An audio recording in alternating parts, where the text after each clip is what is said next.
In all their distress, he too was distressed. And the angel of his presence saved them. In his love and mercy, he redeemed them. He lifted them up and he carried them all the days of old. Isaiah 63 and verse 9. Activating the guardian angel. We are at a point whereby the dynamics of this world are shifting very fast. You are waking up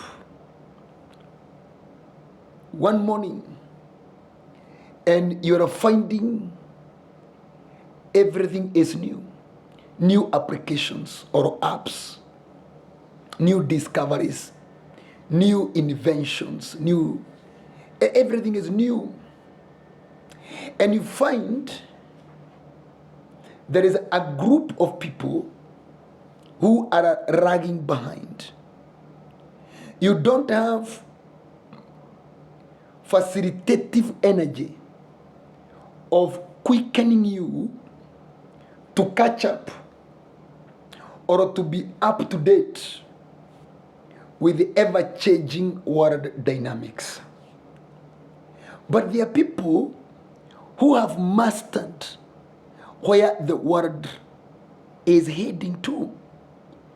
And these people have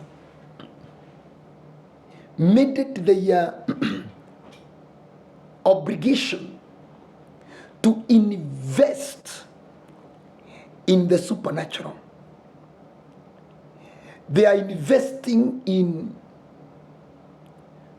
supersonic powers, arasonic powers of the dark powers, Freemasonists and Illuminatis and marine powers, marine kingdom, all those powers, because they know this world we are living in is ever rotating, and every rotation around the axis comes with a new face. That's why you notice the world is ever changing. Nothing is, if you look at the world of today, nothing is standing still. In every industry, construction industry, commerce, and industrialization, farming, hospitality industry, custom industry, education systems, everything is taking a new shift. But there are people who are not up to date.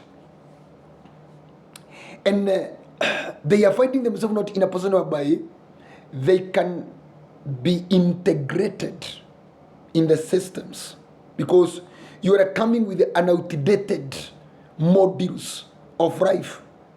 So when you try to integrate yourself with whatever is happening in the cosmo world, you find you are getting repelled by the systems.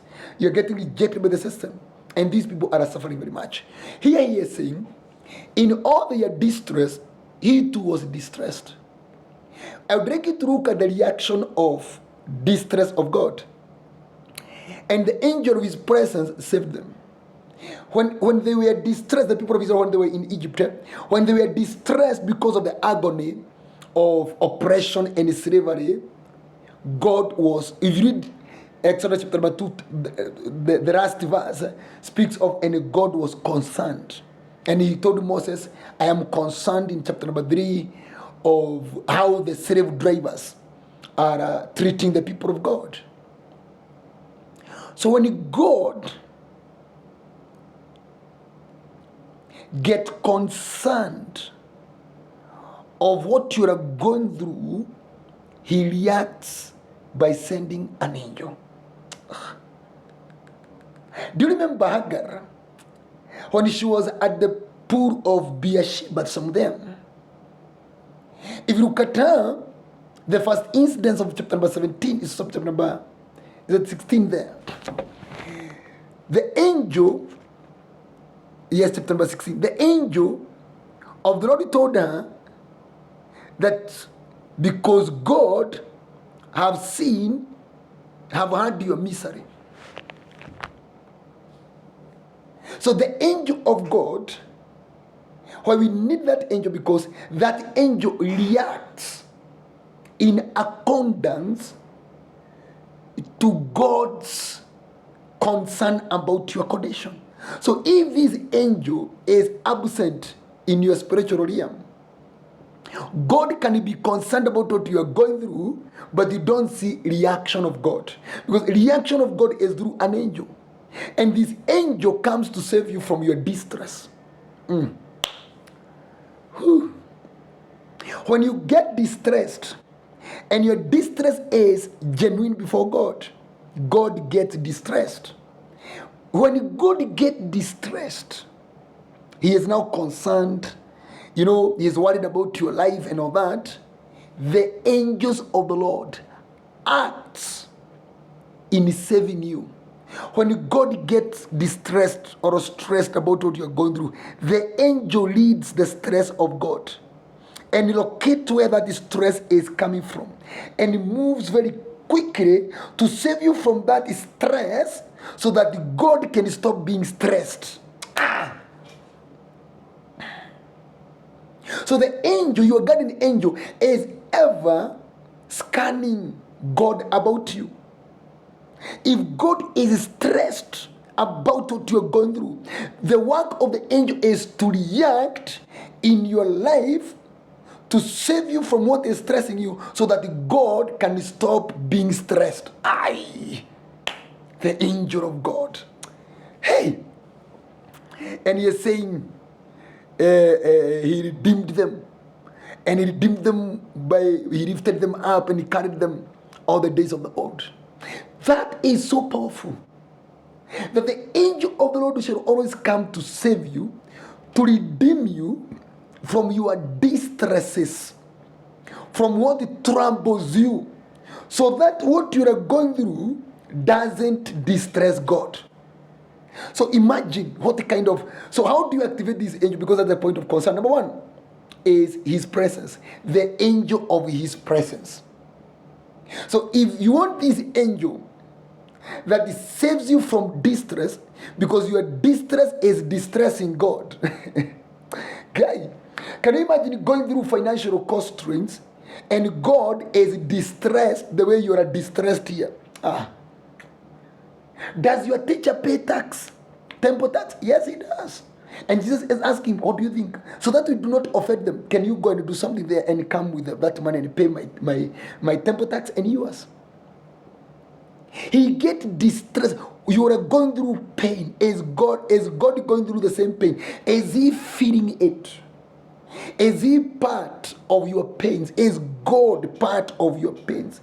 When he is part of your pains, the angel, your angel, scans God's reaction about what you're going through, and that angel moves swiftly to save and redeem you from that what is distressing you, so that God does not continue in depression because of your depression.